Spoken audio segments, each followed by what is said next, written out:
आज आप लोग के लिए लेके आया है 8th स्टैंडर्ड का chapter number 2, that is micro organisms, friend and फू. Clear?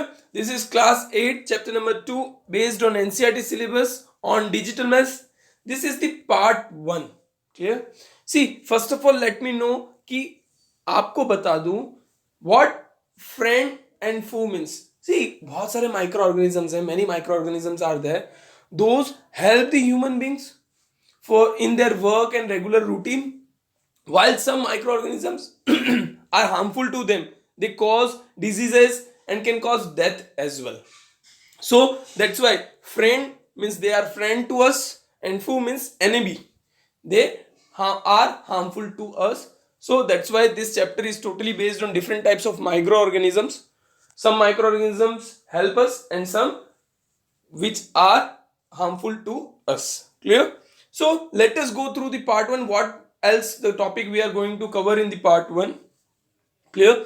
So contents are, first, microorganisms means what are microorganisms, how we go towards it, then types of microorganisms, where do microorganisms live, and friendly microorganisms. So in this part we are going to learn about only friendly type of microorganisms, यानी those microorganisms which help us, जो हमें मदद करते हैं in different ways. Clear? So first of all, what microorganisms are? See, आप लोग ने देखा होगा या सुना होगा अभी whatever the main microorganism which is spreaded all over the world is coronavirus. Clear? See, coronavirus is also a microorganism which cannot be seen by naked eyes. So organisms which are very small, mainly एक तो बहुत छोटे होते हैं and cannot be seen by naked eyes, मतलब हम हमारी आंखों से डायरेक्ट बिना किसी टूल्स के नहीं यूज कर सकते. जैसे अगर हमको माइक्रो ऑर्गेनिजम्स को देखना है तो माइक्रोस्कोप का यूज करना पड़ेगा, इसीलिए उनको बोलते हैं माइक्रो ऑर्गेनिज्म या माइक्रोब्स. क्लियर? और एक और चीज, कुछ माइक्रो ऑर्गेनिज्म जैसे फंगस है वो हमको नॉर्मली दिखाई देते हैं, बट उसके अंदर जो बैक्टीरियाज है उनको देखने के लिए मैग्नीफाइंग ग्लास का यूज करना पड़ता है, तो वो बहुत रेयर केसेस में, बाकी ऑलमोस्ट सबको माइक्रोस्कोप से ही देखना पड़ता है. Clear? So except plant and animals, some organisms are there on earth which can not be seen by naked eyes, मतलब जो दिखाई नहीं देते हम लोग directly, and they are micro organisms. Clear? उनके लिए हमको कोई ना कोई माइक्रोस्कोप, मैग्नीफाइंग ग्लासेस यूज करने पड़ते हैं. We need microscope to this see their shape and detailed structure. They need microscope, that's why they are called microorganisms. Clear? हमको माइक्रोस्कोप का यूज करना पड़ता है, इसलिए उनको माइक्रो ऑर्गेनिजम्स या फिर माइक्रोब्स कहते हैं. They are said microbes. Clear? Example, spoiling of bread, cough and flu are due to such microorganisms etc. मतलब हमारा जो खाना बिगड़ता है या फिर हमको कोल्ड, कफ या एनीथिंग जो भी हमको हो रहा है, so they are all because of micro organisms. Clear? समझ में आया? पहले माइक्रो ऑर्गेनिजम्स क्या है, जो अभी लेटेस्ट है, दैट इज कोरोना वायरस. बहुत पूरी वर्ल्ड में फैला हुआ है, बहुत ज्यादा प्रॉब्लम हो रहा है, so this is because of this microorganisms. So वो चीज भी हमको ध्यान रखनी चाहिए, and we have to be very conscious, और बहुत ज्यादा प्रिकॉशन के साथ हमें घर से बाहर निकलना है. Clear? See, this will be last for long time, so you have to be saved and you have to take precautions against it. Use mask, wear mask and gloves and all whenever you come out. I hope whenever, until and unless your classes start, your school start, don't come out without any urgent requirement. Clear? So now let's move on. Okay, how many types of microorganisms are there? Group of microorganisms are there. Clear? There are different groups. Mainly 4 major groups are there. First is bacteria, second fungi, third protozoa, fourth algae. See, these are the 4 major group, and fifth which I have talked about, that is coronavirus, means viruses. It is also a main group, but it is not same as it is of these 4 groups, so it is also included. We can even include viruses, but they are different from the groups, मतलब उन 4 groups से थोड़े अलग हैं. Clear? कैसे अलग है तो मैं बता दूं जस्ट जनरल, फिर हम लोग आगे देखेंगे किस टाइप के बैक्टीरियाज एंड ऑल होते हैं. See, this all have individual life, वो किसी और के ऊपर डिपेंडेंट नहीं है, वो खुद सर्वाइव कर सकते हैं. बट वायरसेस यूज डिफरेंट, मतलब कोई लिविंग ऑर्गेनिज्म की बॉडी को यूज करते हैं, लिविंग ऑर्गेनिज्म के सेल्स को यूज करते हैं सर्वाइव करने के लिए, रिप्रोड्यूस होने के लिए. मतलब जब तक वो बाहर है तब तक वो एक्टिव नहीं होते, जैसे किसी लिविंग ऑर्गेनिज्म या हमारी बॉडी में एंटर होते हैं वो एक्टिव हो जाते हैं.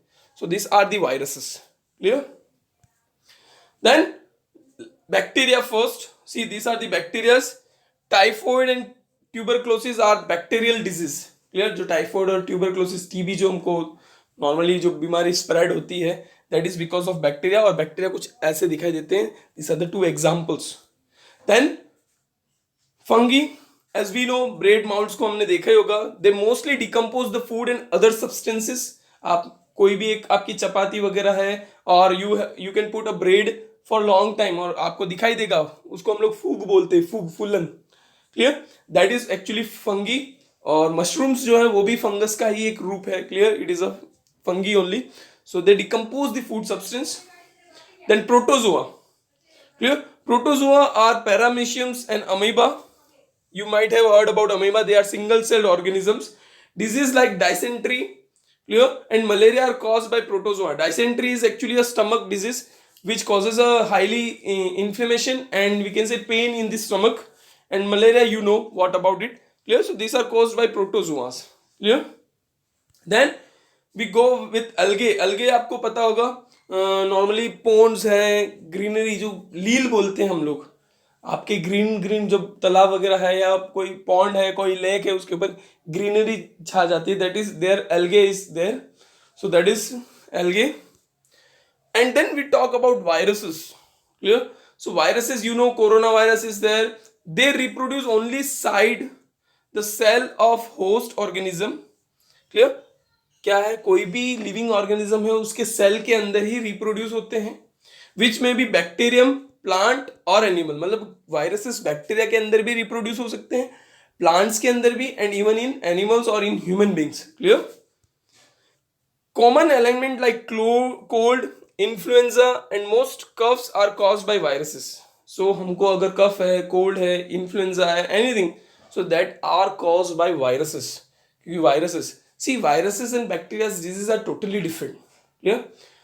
अगर बैक्टीरिया की हमारे पास दवाई है, सपोज एंटीबायोटिक बैक्टीरिया के लिए है, it can not cure the disease caused by viruses. ये चीज खास ध्यान रखना, क्योंकि देखो हमेशा क्या होता है, हम लोग कोई भी दवाई ले लेते हैं, लेकिन डॉक्टर के प्रिकॉशन के बिना दवाई नहीं लेनी चाहिए. क्यों? क्योंकि हमें क्या हुआ है, वायरस इन्फेक्शन है या बैक्टीरिया की वजह से प्रॉब्लम है, दैट डिपेंड्स. अगर आपको वायरस की वजह से प्रॉब्लम है और बैक्टीरियल डिवाइस ले रहे हो या एंटीबायोटिक ले रहे हो, तो it will not cure your body और योर डिजीज. क्लियर? सो आपको ध्यान रखना चाहिए. Serious disease like polio and chicken pox are also caused by viruses. Polio तो आपको पता ही है. Clear? Up to 5 years they give daily, normally not daily we can say, but they plan for polio drops vaccine. Actually we can say vaccine, not drops. They are vaccine which cure their, means they make their body resistant against the diseases. Clear? Against the diseases. So वो आपको एक पता ही है. So these were the thing. Now where do the microorganisms live? आपको क्या लगता है कहाँ पे रहते होंगे microorganisms? See, microorganisms can live in each and every place where we can't think of. हर जगह वो पॉसिबल है. एकदम कोल्ड, ठंडी जहाँ पे है, क्लियर, एंटार्क्टिकाज एंड ऑल, जहाँ पे आइस जमी हुए, वहाँ पे भी पॉसिबल है. It can survive in deserts as well. So अलग अलग जगह, हर एक जगह microorganisms can be possible. They live in all types of environment ranging from ice cold climate to hot springs and deserts to marshy lands. Clear? ठंडे से गर्म जगह भी रह सकते हैं, ठंडी जगह भी रह सकते हैं, डेजर्ट में भी रह सकते हैं, और जहाँ पे मार्शी लैंड्स हैं, क्लियर, मीन्स लैंड्स जहाँ पे पानी वगैरह एंड ऑल, सो हर जगह पे वो रह सकते हैं. Clear? They also found inside the bodies of animals including humans. यानी ह्यूमन बींग्स की बॉडी में भी हो सकते हैं, एनिमल्स की बॉडी में भी हो सकते हैं, प्लांट्स में भी हो सकते हैं. Everywhere they are present, everywhere. Some microorganisms grow on other organisms while other exist freely. कुछ माइक्रो ऑर्गेनिजम्स ऐसे होते हैं जो किसी और के ऊपर डिपेंडेंट होते हैं. They grow on others. Clear? जैसे वायरसेस की बात की, वो दूसरे सेल्स के ऊपर डिपेंडेंट होते हैं, और कुछ माइक्रो ऑर्गेनिजम्स ऐसे होते हैं जो एग्जिस्ट फ्रीली, जो खुद अकेले ही ग्रो कर सकते हैं, उनकी they are individually capable that they can take the food and digest each and everything and they can grow itself. Yeah, so this is what where microorganisms live. अब different types of microorganisms are there. Some microorganisms are helpful, that is they are friend, whereas other are harmful, that is foe, means they are enemy. Clear? So depending on their कि वो हमारे लिए क्या कर रहे हैं, they are helping us and और they are harming us. Yeah, so we have categorized these two types of microorganism.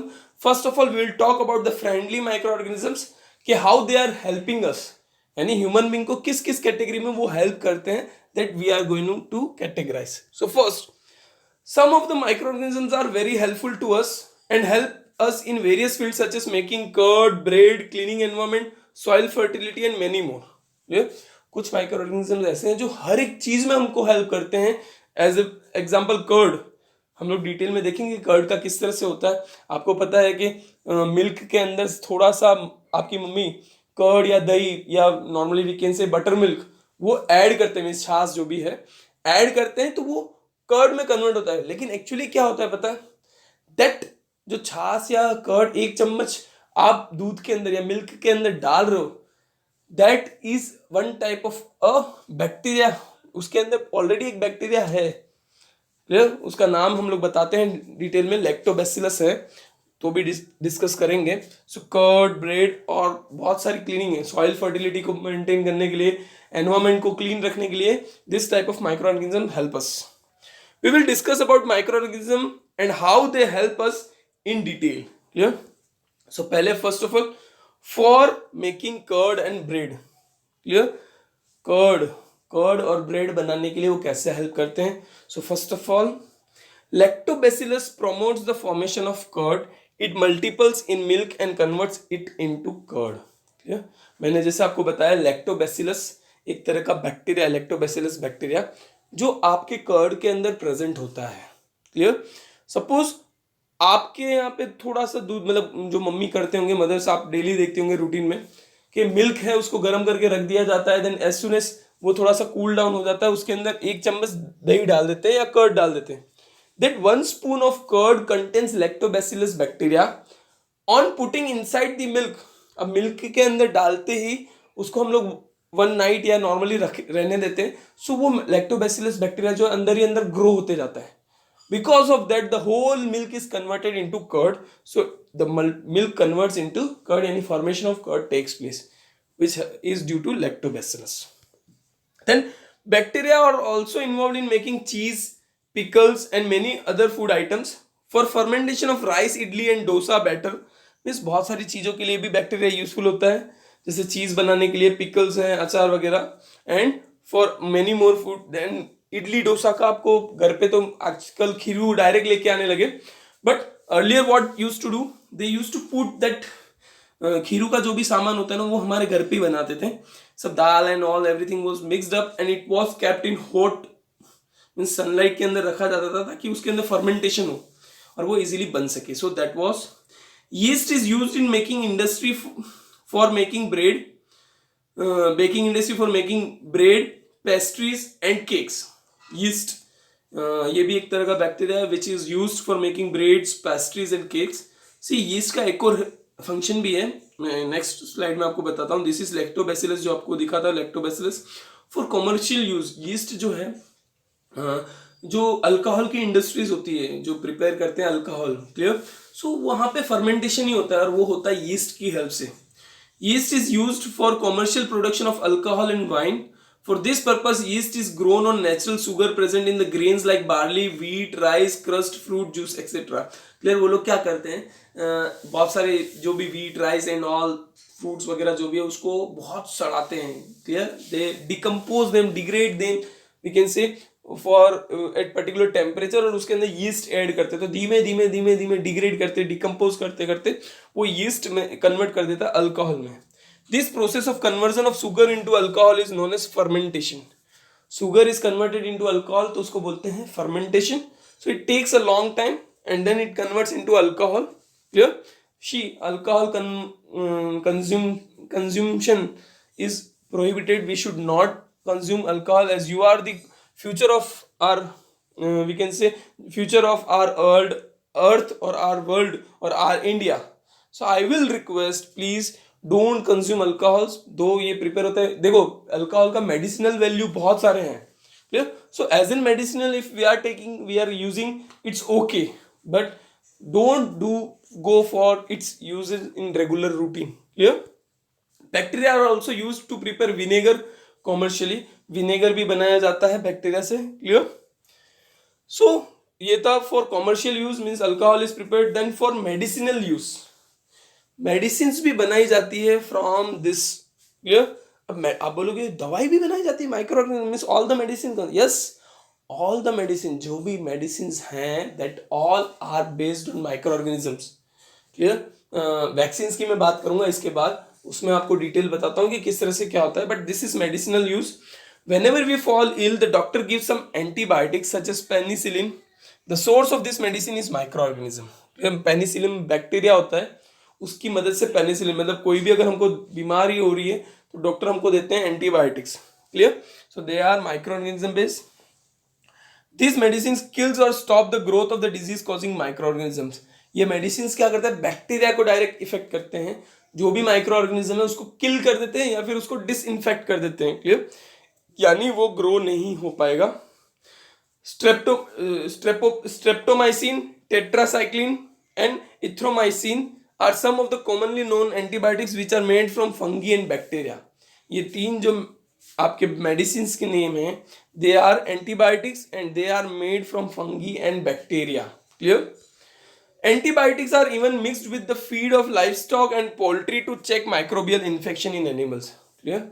ये लाइव स्टॉक्स मतलब एनिमल्स जो ग्रेजिंग वगैरह करते हैं उनके अंदर भी मिक्स किया जाता है ताकि उनको कोई बीमारी नहीं है उसको रोक सके, देख सके कि उनको बीमारी ना हो, बैक्टीरियल बीमारी ना हो. और प्लीज़, अगर मैंने जैसे बताया कि डॉक्टर ने प्रिस्क्रिप्शन जितना दिया है उसके अकॉर्डिंग ही दवाई लेनी चाहिए, ना ही उससे ज़्यादा ना ही उससे कम. क्योंकि उससे ज़्यादा लेने से क्या होगा, जो हमारे काम के माइक्रो ऑर्गेनिजम्स हैं हमारी बॉडी में, या जो एंटीबॉडीज हमारी बॉडी के हैं, वो भी उस मेडिसिन से क्लीन हो सकते हैं, मर सकते हैं. सो हमारी बॉडी वीक हो जाएगी. So they are also use to control many plant disease. Note, main important note, antibiotic should be taken according to the dose prescribed. Unnecessarily taking antibiotic may kill helpful micro organisms. बिना मतलब के देखते हो helpful micro organism मर जाएंगे. Plus our body will be not fit, it will resist the particular environment. वो किसी भी एनवायरमेंट में अच्छे से स्टेबल नहीं हो पाएगी एंड वी कुड फील इल. सो बिना प्रिस्क्रिप्शन के हमें कोई भी मेडिसिन नहीं लेनी चाहिए. उन्होंने बोला है कि 1 दिन लेनी, 2 दिन लेनी, तो ओके. उसके बाद हमको मेडिसिन नहीं लेनी चाहिए. एक्सेस अमाउंट में हमको अवॉइड करना चाहिए. And if small pain is there, headache और stomach ache, if you can bear that thing, so I will request not to take medicine unnecessary. बिना वजह कोई भी मेडिसिन मत लो. क्लियर? देन फॉर वैक्सीन, ये तो मेडिसिनल यूज था. Vaccine क्या होता है, एक चीज देखो, आप लोगों को भी वैक्सीन लगी होगी. कुछ इस तरह से वैक्सीन देते हैं छोटे बचपन में, जब बच्चे बहुत बोर्न होते हैं, takes birth, at that time तो बहुत सारी वैक्सीन लगती है. एक्चुअली वैक्सीन होती क्या है, वैक्सीन में क्या होता है कि जो माइक्रो ऑर्गेनिज्म, जैसे कि सपोज पोलियो की है, तो पोलियो कॉज करने वाला जो माइक्रो ऑर्गेनिज्म होता है, क्लियर, जो पोलियो डिजीज कॉज करता है या जिसकी वजह से हमको पोलियो होता है, दैट माइक्रो ऑर्गेनिज्म, उसी माइक्रो ऑर्गेनिज्म से हम लोग वैक्सीन बनाते हैं, जिसके अंदर या तो डेड माइक्रो ऑर्गेनिज्म होगा, यानी बीमारी जो कॉज करता है जिसकी वजह से बीमारी होती है, उसी माइक्रो ऑर्गेनिज्म को डेड या मरा हुआ या फिर वीक जो कमजोर है उसको हमको ड्रॉप्स दिए जाते हैं या फिर इंजेक्ट किया जाता है, ताकि उसके अगेंस्ट हमारी बॉडी रेडी हो जाए, स्ट्रांग हो जाए. ताकि फर्स्ट टाइम थोड़ा टाइम लगेगा, सेकेंड टाइम टाइम लगेगा, फिर बाद में जब भी इन फ्यूचर कभी भी इस टाइप का माइक्रो ऑर्गेनिज्म हमारी बॉडी के टच में आता है, कॉन्टेक्ट में आता है या एंटर होता है, सो हमारी बॉडी ऑटोमेटिकली उसको किल कर देगी. सो this is how vaccine works. If dead or weakened microbes are introduced into a healthy body, the body fights and kills the invading bacteria by producing suitable antibodies. Clear? कोई भी पहले तो क्या करते हैं, वीक या डेड माइक्रोब्स को introduce करते हैं, उसकी वजह से हमारी बॉडी उसके अगेंस्ट फाइट करती है, पहले धीमे धीमे फर्स्ट लेवल सेकंड लेवल तक। फिर उसके बाद क्या होता है, हमारी बॉडी की एंटीबॉडीज हमेशा के लिए रहती है अंदर, वो कभी भी ऐसा माइक्रो ऑर्गेनिज्म उनको दिखाई देगा तो वो हमेशा उसके फाइट बैक करेंगे। The antibodies remain in the body and we are protected from the disease causing microbes for ever.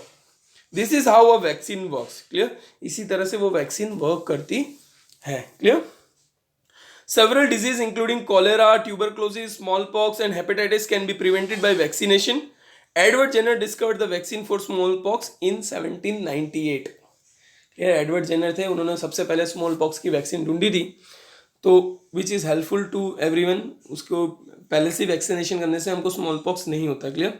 One time was that जब स्मॉल पॉक्स सबको हो रहा था, बहुत फैल रहा था, that time it was use for soil fertility. See in first chapter also you might have heard rhizobium bacteria, जो लेग्यूमिनस प्लांट यानी जो पी प्लांट्स होते हैं, पल्सेस होते हैं, उनके रूट नोड्यूल्स में प्रेजेंट होते हैं। That rhizobium bacteria helps in soil fertility. कैसे? Some bacterias are able to fix nitrogen from the atoms, clear, from the atmosphere to enrich soil with the nitrogen and increase its fertility. So fertility increase करने के लिए वो nitrogen को fix करते हैं। उन bacterias का नाम है राइजोबियम बैक्टीरिया, जो रूट नोड्यूल्स में प्रेजेंट है। This microbes are commonly called biological nitrogen fixers, और वो लेग्यूमिनस प्लांट्स जैसे कि पल्सेस हैं, पीज हैं, उनके रूट नोड्यूल्स में प्रेजेंट होते हैं। Clear? Then this was soil fertility. अब आता है एनवायरमेंट, क्लीनिंग द एनवायरमेंट। अब कुछ माइक्रो ऑर्गेनिजम्स ऐसे हैं जो एनवायरमेंट को क्लीन करने में हेल्प करते हैं। कैसे? जैसे कि सपोज प्लांट डेड हो चुके हैं, एनिमल्स डेड हो चुके हैं, तो कुछ माइक्रो ऑर्गेनिज्म उनको डिकम्पोज करते हैं, डिग्रेड करते हैं, कुछ इस तरह से। सो वो जो डेड बॉडीज हैं उनके जो न्यूट्रिएंट्स हैं वो तो सॉइल में मिक्स हो जाएंगे और वो प्लांट से या किसी से भी कंज्यूम कर सकते हैं, और बाकी वो वेस्ट मटेरियल डिकम्पोज होके वो लोग खुद ले लेते हैं। अगर डिकम्पोज नहीं होगा तो क्या होगा? अगर डिकम्पोज नहीं होते हैं ऐसे मटेरियल्स, डेड प्लांट्स या डेड बॉडीज, तो उसकी वजह से वो हमारे एनवायरमेंट में बैड स्मेल फैलाएंगे, गंदगी फैलाएंगे, कंटिन्यूसली वो फैलता रहेगा। उसकी वजह से it would be not helpful to us, not for soil as well. So microorganisms even clean the environment by decomposing the dead plants and animals so that environment get cleaned. They even decompose the food and degradable waste. अब कुछ food ऐसे होते हैं जो degrade हो सकते हैं, कुछ नहीं होते हैं, जैसे प्लास्टिक्स, पॉलीथीन जो है बहुत, मतलब देखो माइक्रो ऑर्गेनिज्म तो उसको डिग्रेड कर ही नहीं सकते और उसको डिग्रेड होने में सालों साल लग जाते हैं। तो हमको कुछ ऐसा करना चाहिए कि we should not use plastic. देखो प्लास्टिक पॉलीथीन को यूज नहीं करेंगे तो it will be helpful to us, helpful to our environment. So but some waste such as plastic, polythene etcetera are not degradable, so we should not throw here and there these substances. Microbes can be used to decompose the harmful and smelly substance and thereby clean the environment. Microbes को यही जो भी dead bodies है, plants है, उनको decompose करने में, देखो फूड पिल्स हैं, फ्रूट्स हैं, वेजिटेबल्स हैं, ये सब तो हो जाए। किचन वेस्ट नॉर्मली बोलूँगा वो डिकम्पोज हो जाता है, dead bodies of plants and animals decompose हो जाते हैं। लेकिन जो प्लास्टिक्स, जो आजकल आर्टिफिशियल सिंथेटिक फाइबर्स जो बन रहे हैं, clear, which we are going to study in chapter number 3, वो सारे जो है डिकम्पोज नहीं होते। सो उनको हमको सोच समझ कर यूज़ करना चाहिए, कोशिश करनी चाहिए कि नहीं यूज़ करें तो बेस्ट, बट अगर यूज़ करते हैं तो भी सोच समझ कर यूज़ करना चाहिए। So this was all about the helping, means helpful microorganism. अगर next part जो part 2 है, in that part we are going to discuss about the harmful microorganisms. So wait and watch for the harmful microorganisms, and I will request कि आप ये video देख रहे हो, आप सीख रहे हो, please share this videos with others also, ताकि वो लोग भी सीख सके, वो लोग भी लर्न कर सके, समझ सके। सो प्लीज कंटिन्यूसली आप इसी तरह से करते रहें, आगे सीखते रहें और दूसरों को भी सिखाते रहें। Clear? So thank you very much and B with us, follow us, and as soon as please subscribe the channel to get the notification. अगर आपको नोटिफिकेशन चाहिए कि हमारे लिए कोई नया चैप्टर आया है, सी यू आर इन 8 तो नेक्स्ट ईयर 9th में भी आपको ये चैनल काम आएगा, 10th में भी काम आएगा। So you can subscribe for long period of time so that this channel will help you for long time. Clear? So thank you very much.